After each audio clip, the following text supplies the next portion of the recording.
My name is Elizabeth Haskins. I work at the Kellyville plant. I am a production planner. I do primarily capillary tubing and downhole tubing.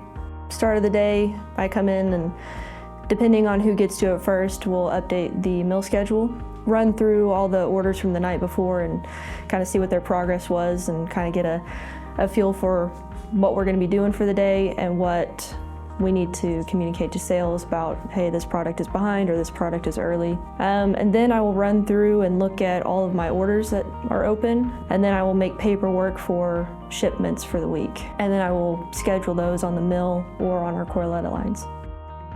There's a lot of stability in the job, but then there are moments where your ability to pivot is the best thing that you can have. Along with seeking reasons to say yes, communication is also a big factor.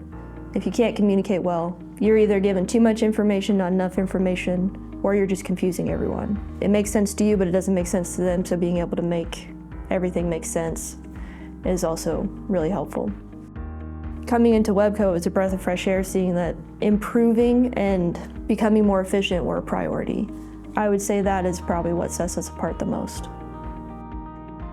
If I feel like at the end of the week, I was either ahead of the schedule on something, or I was able to begin working toward a problem that I foresee down the road, then I've done a pretty good job. And that to me is successful.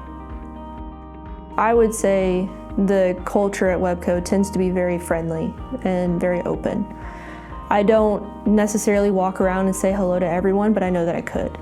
Once someone new comes into the company, within the first week, everybody knows who you are. We all work really well together. So it makes it really easy to do my job.